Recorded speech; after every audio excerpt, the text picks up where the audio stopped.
Right, so I don't really know what this channel is or what it's going to be, but if it's anything, it's a place where I can talk to myself about things that interest me. Monotonous, monotone monologues that express my opinion about niche things no one else is interested in, and I'm perfectly fine with that. One of those things is comedy, and in particular, underrated British comedy. And it was while making one of those dry, bland, overly long reviews that spawned this video idea. I compared elements of Nighty Night, a dark BBC sitcom from the early noughties, to AfterLife, Ricky Gervais's big Netflix show, describing it as the show where Ricky Gervais walks around Hampstead and says the C word a lot. And as I rewatched that video in a bid to get the views up, and it made me think, geez, Afterlife is a really, really bad show, isn't it? And began plotting a scathing critique of it that will no doubt be rebuffed in the comment section, efficiently and eloquently, making all the time I'll invest into this video totally worthless. I was going to release this video a while back, but then season 3 came out and I thought I'd better watch that to make sure it doesn't disprove anything I say in this video. So I logged onto Netflix, sat down with a pen and paper, ready to see if my issues had been resolved. They hadn't. So anyway, here's why Afterlife is bad. Before I start though, I need to establish my position on Ricky Gervais because I do think it plays a part in my dislike of the show. I think both The Office and Extras are masterpieces that will stand the test of time and rightfully belong in the Comedy Hall of Fame. I love both shows, and because of them, I never go as hard on Gervais as I should because he helped create two works that mean a lot to me, and for that he will always have my eternal respect. I also religiously listen and re-listen to his old XFM radio shows and podcasts with Carl Pilkington, which make me burst out laughing as much as any comedy in any format ever, and An Idiot Abroad is right up there with my favourite comedy shows. There is this narrative that Ricky Gervais was carried by Stephen Merchant and later Carl Pilkington, and while I do find him the least funny of those three, this is harsh and neglects his input into the previously mentioned work. He was literally the main character in two of those projects, and the narrative also disregards some of his individual work. His stand-up is solid, nowhere near as edgy or groundbreaking as he or his fanboys think it is, but considering it's something that he clearly isn't a natural at, I do prefer him to many other comedians who have spent years honing their craft. As for his solo projects, some of it is underrated. Ghost Town and The Invention of Lying are perfectly acceptable light comedy films in my opinion. They're not classics by any stretch. In fact, I can barely remember a joke or a scene in them. However, if I have to watch something more broad and easy, I'll take them over a Will Ferrell or Adam Sandler type comedy every single day. Another issue I have with the Gervais gets carried narrative is they suggest that Stephen Merchant and Carl Pilkington did not need him and are both far more comedically talented, which, to use a football term, passes the eye test. However, Carl and Steve's independent careers are a real mixed bag, with Merchant in particular starring in some terrible comedy films, although his directorial debut, Fighting with My Family, is far better than any of Gervais's individual projects. But that's enough praise for Gervais. Here's what I've grown to really dislike about his work. Firstly, it's the perceived edginess or anti-PC-ness of it. I'm the first to defend an offensive joke and love dark humour, but what I think makes truly great edgy comedy is when it has some form of irony, satire, message, or subversion to it.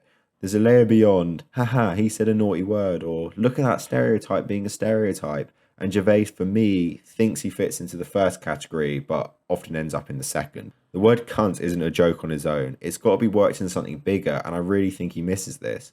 His bit about Caitlyn Jenner in his special Humanity, which I think was decent overall, is a good example of his inability to weave his opinions into comedy. Honestly, the whole segment, which lasts about 5 minutes maybe, is closer to a talk that Ben Shapiro would do at a university than part of a stand-up set.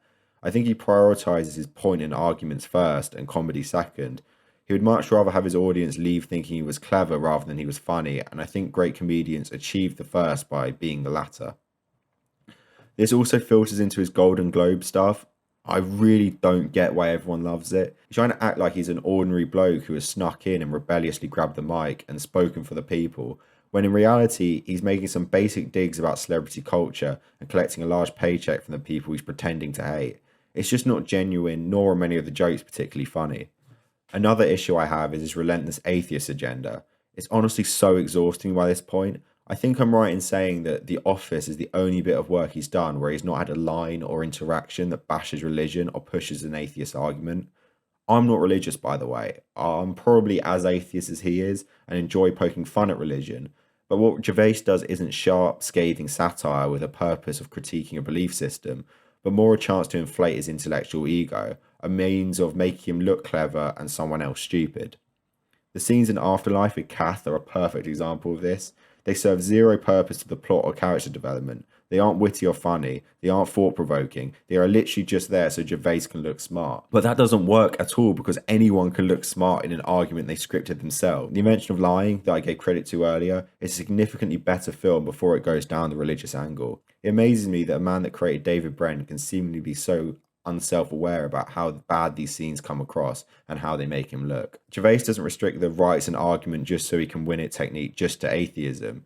He does it in the absolutely awful David Brent Life on the Road film, where he uses Brent, a character known for being a false intellectual and one you genuinely don't agree with, as a mouthpiece for his own thoughts on political correctness's impact on comedy. Never have I seen a bid to appear intelligent make someone look as stupid as that. If he wants to become an intellectual dark web member, he should go for it. He'll probably do very well, but he should leave his agendas out of comedy until he finds a way to integrate them well, because they are seriously jarring traits. So basically, I'm a massive fan of Gervais's older work, but I have big issues with nearly everything he's done solo since about 2011. I feel like Afterlife is basically an amalgamation of all the things I've just mentioned. If you've seen it, hopefully you'll have picked up on some of the points I've just made. And if the stuff I've mentioned is the stuff that you like about Gervais and Afterlife, please let me know why you enjoy it, because I really can't get behind it. Like I said, lots of those points are relevant to Afterlife, but they're more criticisms and peeves I have of Gervais's work as a whole. So I'm going to now get into some of the specifics about Afterlife that make me really hate it. Let's go. And then when it all gets too much, I can always kill myself. It's like a superpower. The plot is fucking stupid. It's so dumb. In case you are unaware, Tony, Gervais's character, is suicidal after his wife passes away and he tries to kill himself, but he puts it off because the dog was hungry. This gives him, I don't know, the motivation to be a dickhead. He thinks because he's depressed, he can just go around and be a prick, because if it ever gets him in trouble, he can just kill himself. It's like a superpower, according to Gervais. I don't get where he's trying to go with this. What's the point he's trying to make? What's the end goal of the series? What is going on? Because that setup pretty much forces you into making a show where he just wanders around as a dickhead to random people. And that's exactly what you get. Until Ashley Jensen's character becomes a love interest at the end of season 1 and throughout season 2, Tony has zero motivation, which may be the point, as people living with depression do feel like they have nothing to live for. But I'm sorry, that makes for a very boring and uninteresting show. I'll also add that if that is Gervais's intention, then he has a grasp on mental health and understands the struggle that people go through. However, the fact he thinks an act of suicide is something someone can just do and turn those thoughts on and off is ridiculous. I can always kill myself. Fuck you on about? I've never had such thoughts, thankfully, but I've always imagined it's something a bit more complex to deal with than, oh, I called someone a cunt, now they hate me, guess I'll go fetch the rope. Depression is a mental state, not something that you can consciously turn on and off during a walk in the park or crossing the road. Tony is clearly meant to be a bit of an anti-hero. I get that. He's not meant to be lovable, but he's actually a really bad human being. Like seriously bad person. Sorry for the spoilers, but in series 1, he literally gives a depressed homeless man enough money so he can go and buy heroin to kill himself. I'm no lawyer, but I've got a feeling that is virtually second-degree murder. Like, fucking hell, how am I supposed to feel sorry for this guy? It's just completely brushed over too. There aren't any repercussions from it. Nothing in the show matters whatsoever. Tony can be as obnoxious, violent, rude, intimidating, and selfish, and all the characters just kind of go, oh, Tony, cheer up, we love you. When you're not killing homeless people, or threatening children, or abusing members of the public, or patronising your co-workers, you're actually the nicest, funniest man in the world. Ooh. And hey, look, I'm happy to accept the argument that it is not a plot-driven show, and instead is interested in the high concept of how would someone act if their life fell apart and they had nothing to live for. Cool, whatever. I'll allow that for season 1 and a bit in season 2. But season 3, oh no mate, you're not getting away with that one. Season 3 of Afterlife, and I'm saying this in my chest, is the most pointless series of any TV show ever. I mean it. What the fuck did anyone get from that? Tony by this stage is no longer suicidal, no longer pursuing Ashley Jensen's love interest, and has no real conflict with any of the other characters. All season 3 is us watching Tony, a knobhead of a character, solve minor problems for the most bland, faceless collection of supporting characters ever, who I will get onto later. Gervais has never done a third series of his shows before, and thank Christ given how utterly meaningless this one was. Just take a moment, right, to pause and think about how hilariously bad a third season of Derek would have been. Fucking hell. Last point I'll make on this section is less about the plot and more about the episode structure. It is painfully repetitive. Every episode is more or less the same. It starts with Tony in bed, watching some annoying video of him and his wife. Unfunny interaction with a postman. He's then at the office, some sort of foreshadowing in the dull dialogue. C word. Tony then goes reporting, makes fun of a contributor to the story. Poorly executed emotional bit. Returns to the office, wins argument with co-worker. C word. Piles off Ashley Jensen or another character trying to help him. Unfunny interaction with side character. Big, massive C word and altercation. Another poorly executed emotional bit. Foreshadowing from earlier is resolved. Their end. Utterly amateur, boring, repetitive structure. I'll go on to the writing in depth later, but please rewatch a few episodes with this AfterLife bingo card and you'll see exactly what I mean. Why did the chicken cross the road? Dunno. To get away from the smell of two gypsies fucking my wife.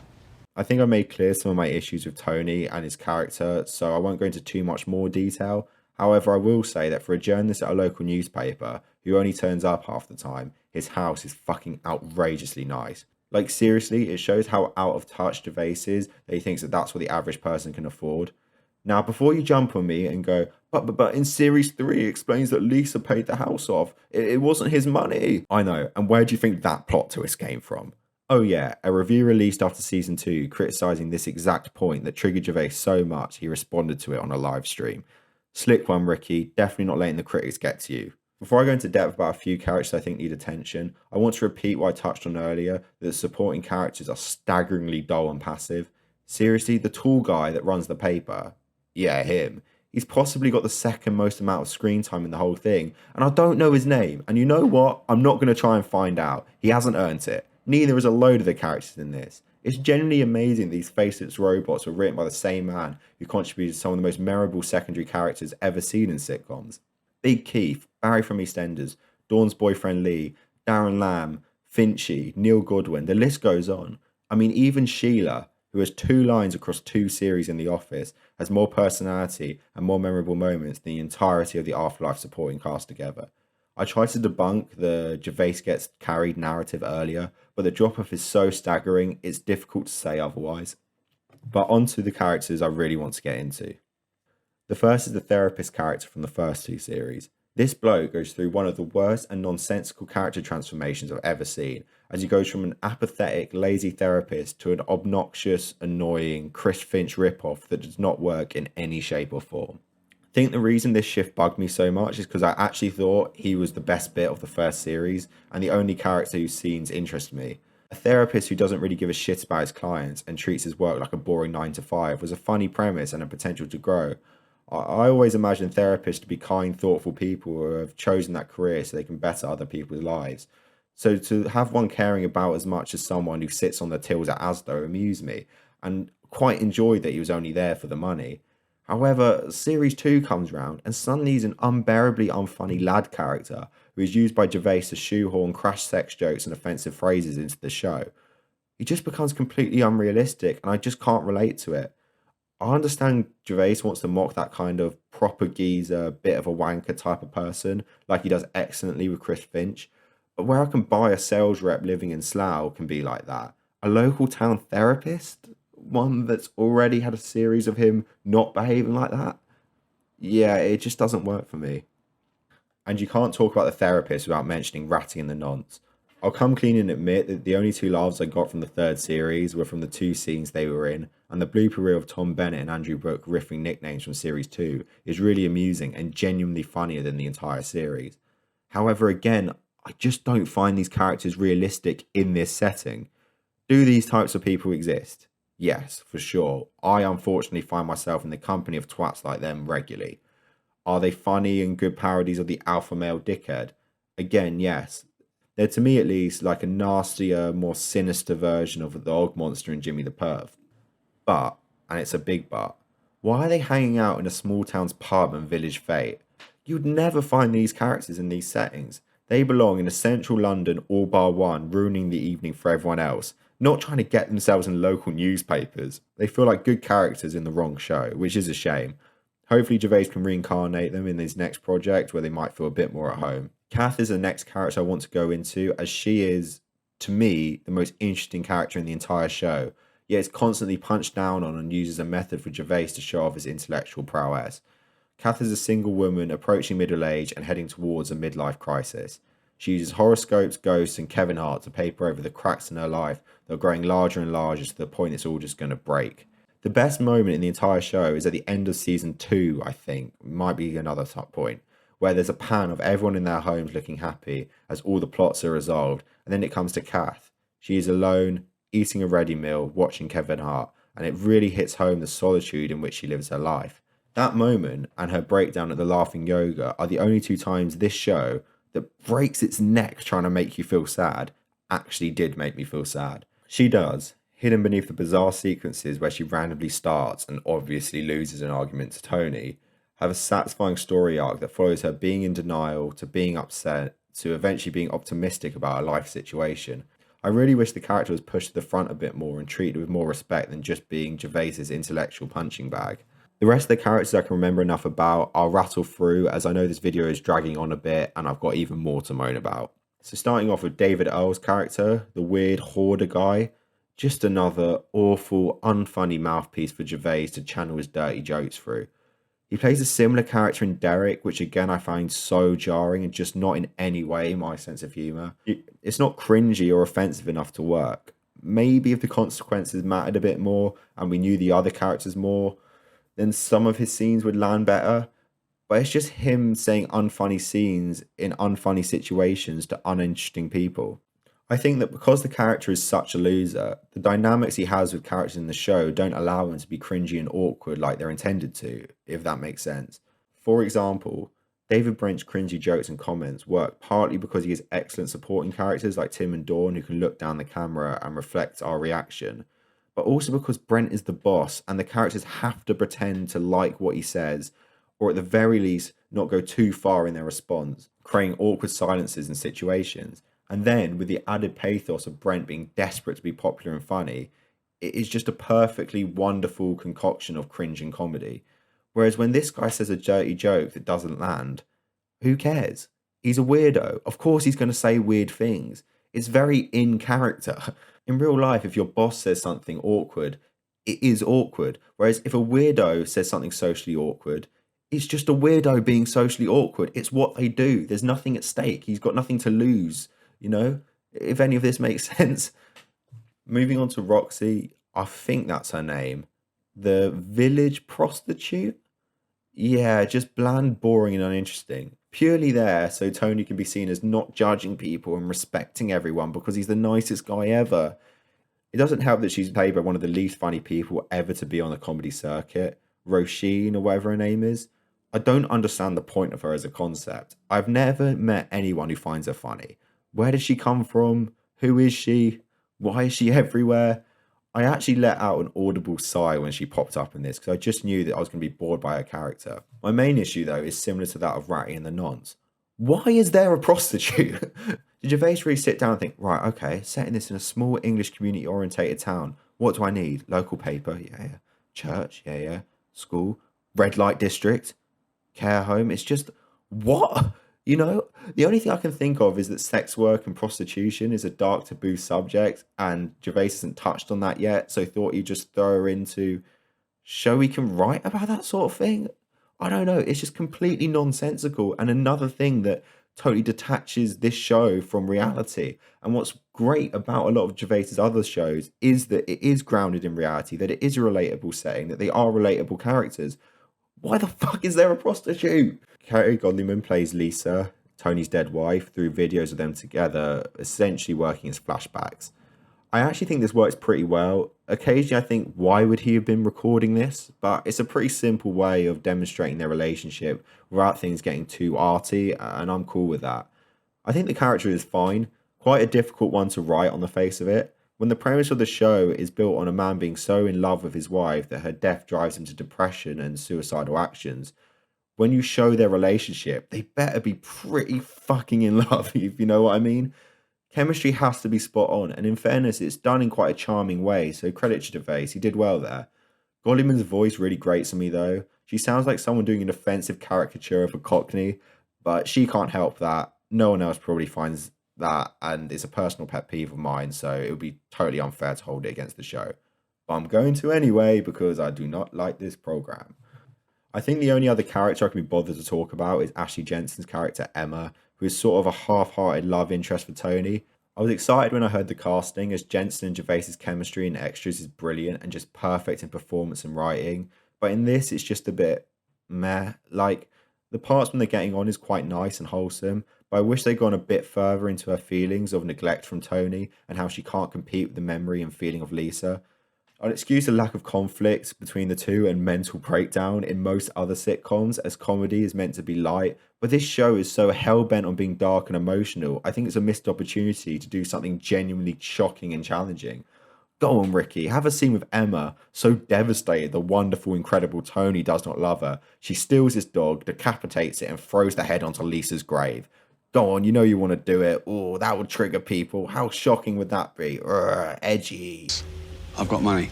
Give it to me then.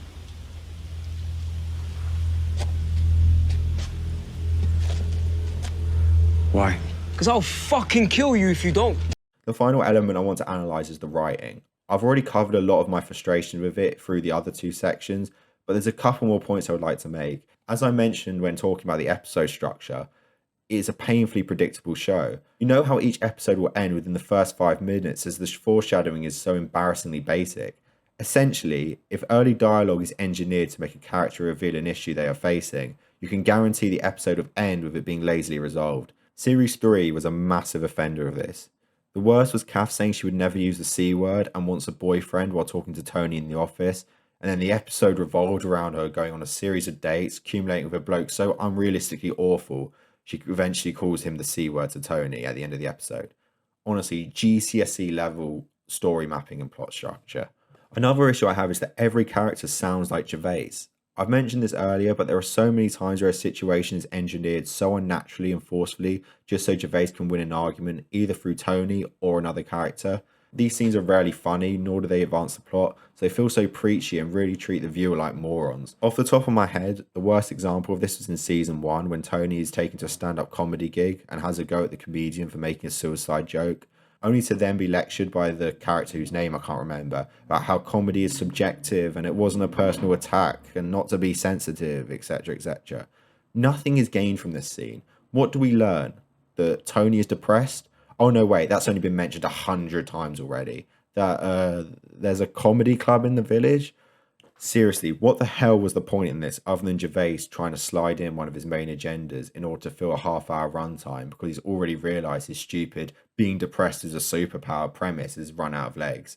I think my final and biggest gripe with the writing is the overload and bombardment of sadness. You know how really bad horror films compensate for the lack of fear and tension in the plot by just throwing in a load of jump scares so that you feel on edge and afraid, but once it's over, you're not left spooked or afraid to turn the light off or anything like that?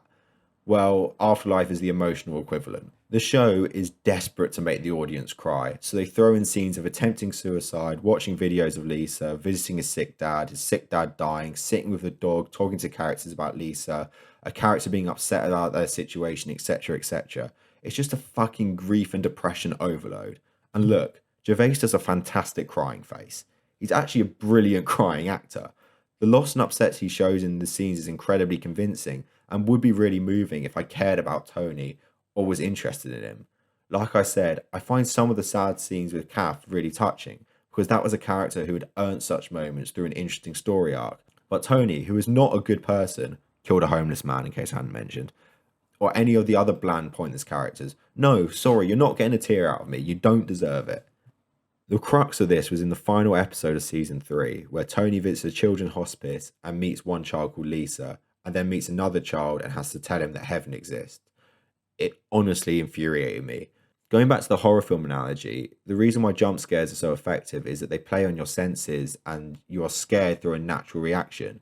Your senses are heightened through music and normally lack of sight, and then finally the big jump of a scary looking creature or person. It doesn't matter if any effort has been put into building context and stake previously. And in that moment, you are scared because the production has created tension and then a jump, and it's a natural fight or flight response. It's cheap, but incredibly effective. AfterLife is the same. It throws objectively sad topics at you like suicide or cancer or whatever, so that anyone with an ounce of sympathy is at a disposition to feel moved. For me, that hospice scene was like the show shouting, "Are you fucking crying yet?" at me, like I was the last dry-eyed watcher and they faced me with terminally ill children, the final boss of sadness, to try and make me well up and admit that Gervais is a genius. Well, unlucky. I feel nothing. I'm cold and hollow inside. The only emotion I felt as that sick child looked at the atheist leader Gervais and asked him if heaven existed was a slight sense of satisfaction. The corner of my lips moved up in a subtle smile as I had won. I had not felt a thing through 3 series of emotional bombardment. I'd avoid every single sadness trap this show had laid out and was therefore able to make this video slagging off one of my all-time heroes. Just beautiful stuff. So yeah, that's that. Long one, I know, so well done if you made it to the end. But let me know your thoughts on Afterlife. If you disagree, that's cool. I mean, I've got no authority on this subject. I have no qualification in comedy reviewing, so your opinions are as valid as mine. I'll be back with another video soon. Probably another hunt for comedy gold. It's been a while, and those videos generally do quite well. Like and subscribe and all that, and I'll see you in a bit.